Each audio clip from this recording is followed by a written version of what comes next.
I'm Alexandra, a psychic spiritual counselor, and welcome to Alexandra's Psychic Eye. Many European cultural traditions hold that Halloween is one of those mystical times of the year when spirits can make contact with the physical world and when magic is most potent. In our modern world, this holiday summons the need to delve into a psychologically dark imagery, whether it's in decorating the front lawn or when dressed up ready for our annual holiday revelry. It is easily one of those most sought-after seasons in our culture. Keep watching as we look into some of the interesting folklores that have been around for centuries. We'll be right back.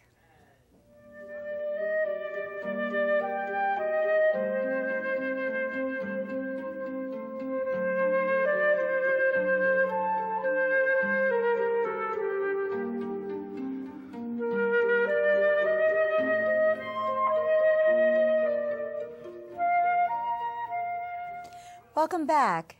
Today, with the help of my guest Mark from Practical Magic, we're going to continue our look at how Halloween became such an important part of our culture and where these traditions came from.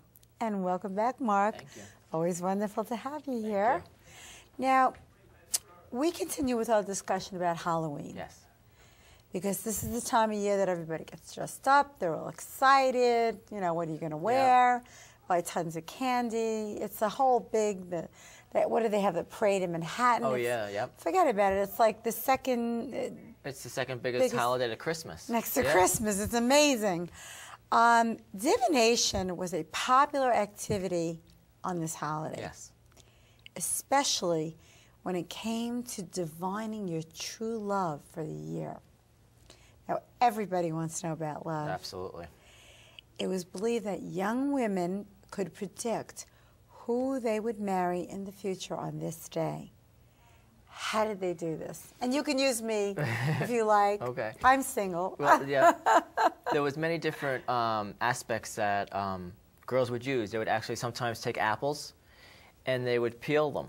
And the way the peel fell, it would give an initial to their future husband's name. Really? I must go home and peel an apple. Exactly. Or peel a grape or something. Yeah. Well, you won't be single for too long. What? You won't be single for too long. No. I'm just feeling that. Okay. Yeah. Another time, too, they would wash a shirt. Okay. And they would leave it outside to dry, and they felt whoever turned the sleeve would be their suitor. Ah. So there was many, many different traditions. And the weird thing is that centuries ago, the girls would do it for themselves. And now, what as do you could they see, would do it for they themselves? would do almost like fortune telling for themselves. And now, in this century, they're coming to people like you and myself to do this for them. Back then, I think they took a little bit more control because of that night. And I also believe that they believed in the magic of Halloween than people do now. Because like we talked about in the last segment, Halloween got very Americanized. So it's more the candy and the trick-or-treating and the parties more than the spiritual aspect of it. Exactly. We want to bring in some of the spiritual aspects. Yes. Now, continuing with traditions from Ireland. Okay. The traditional Halloween cake in Ireland is the barmbrack, which is a fruit bread. Right. For Halloween, this cake traditionally contained, they're showing that on TV. Does that look good? Traditionally contained various objects. This is starting to sound dangerous. I'm like, what? Baked into it and was used as a sort of fortune-telling game. Now, this is getting interesting. Each item, when received in the slice, was supposed to carry a meaning to the person concerned.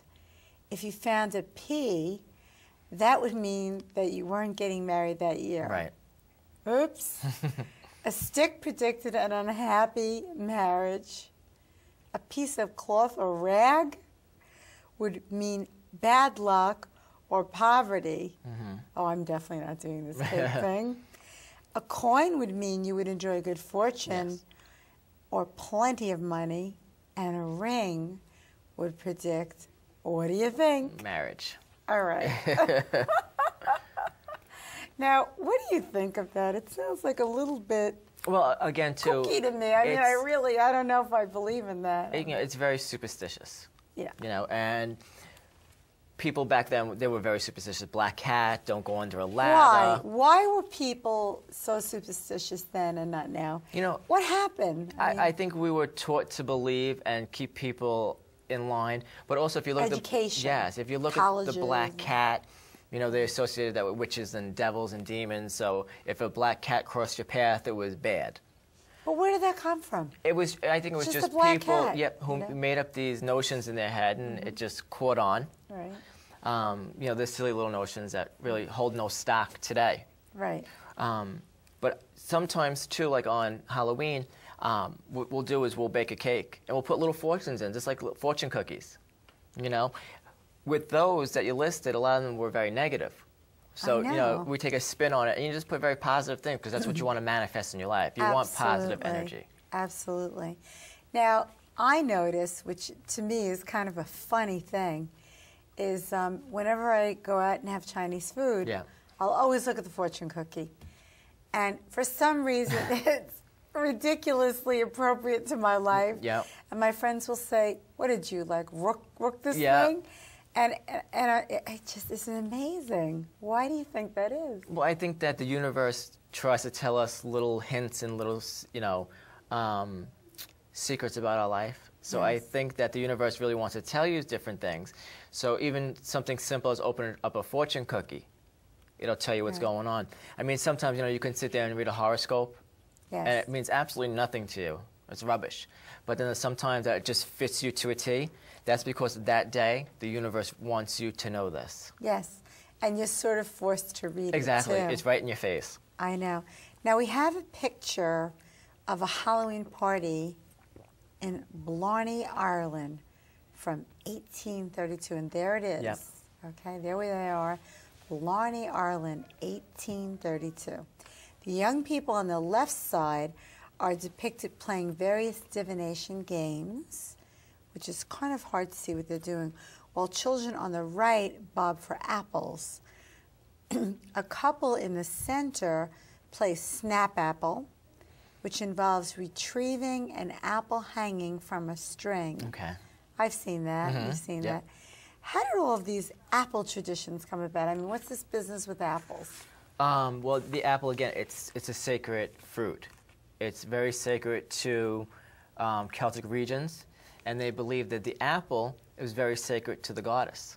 Really? Yeah. The apple also represents Adam love. and Eve. Yes. Ooh, right. You know, so even a lot of spells that I'll do for people that's come in for love spells, we use apple a lot. Apple oil.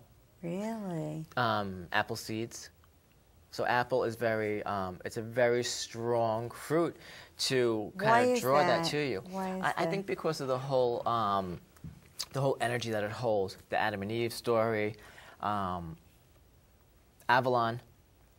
Yes, It holds a lot of clout. It really does. It holds a yeah. lot of clout. Apple trees. Yep. And it's ruled by Venus.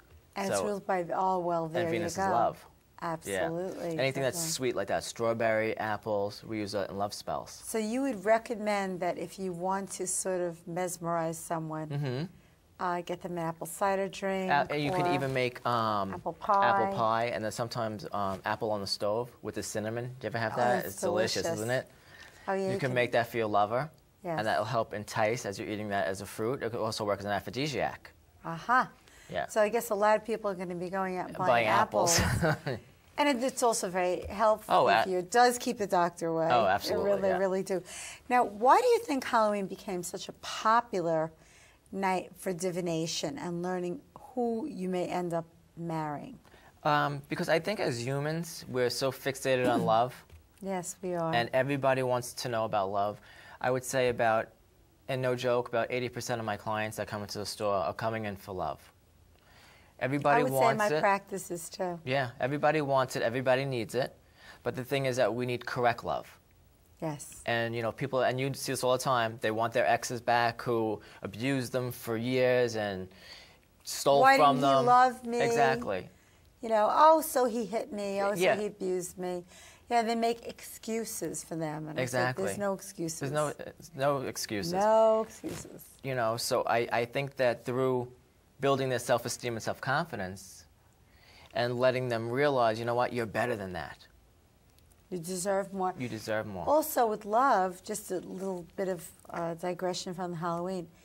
With love, what I always tell people that come to see me for readings, especially love readings, is you needed to see what is not for you. Exactly. It's an object lesson so that you can see what is for you. Exactly. This is bad. This is not for you.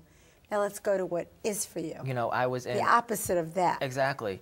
And I always say, too, if you're not in it, I was in a dysfunctional relationship for years. I had to get out of it myself, okay? Yes. And I found something now that's perfect for me.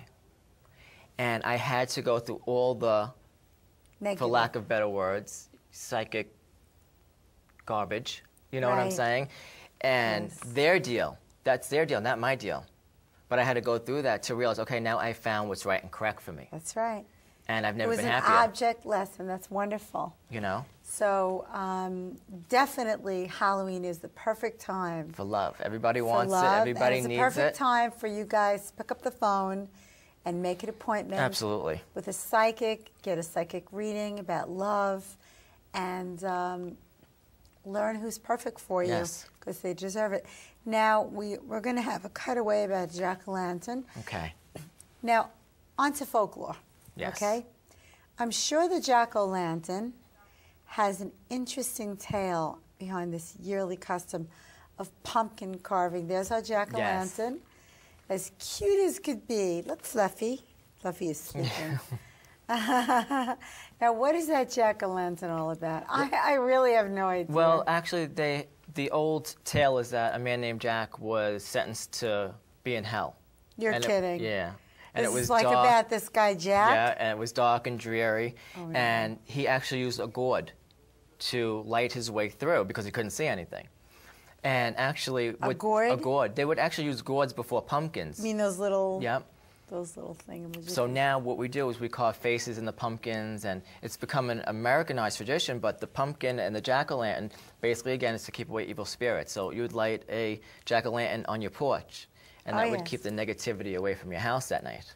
Yes, you'll see a lot of people yeah. have that. Now, supposing, I'm just going to be the devil's advocate. Okay. Supposing you don't carve a pumpkin and you don't have a jack-o'-lantern, does that mean that you're going to have negativity? No, not at all. You know, a lot of it, again, was superstition.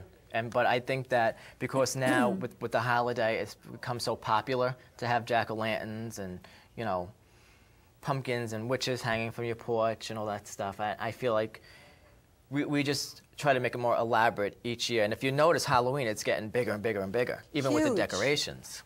My God, they have Halloween stores all over the Yeah. place. They're like, They're popping up all over. oh my God, Yeah. they're like phone stores. Yeah, exactly. Yeah. It truly is. So I think it's just getting more popular, and the more People popular need it it. gets. People need the release. A They release, need yep. the connection to spirituality in a fun way. Right. Okay. Now, what about goblins? Did they ever exist? Well, you know what? I believe that Booga, people booga, booga.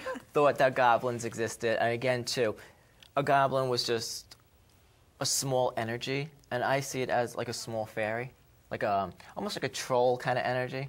But those were mischief. Now we have right on the screen Yes. there. They're kind of ugly. Yeah, and you know the old saying, the troll under the bridge, Yeah. because they were ugly and hideous. Yeah. Again, too superstitious. People that Why were are they very- ugly? I mean, why can't they just be cute? or Exactly. handsome. They have to be ugly.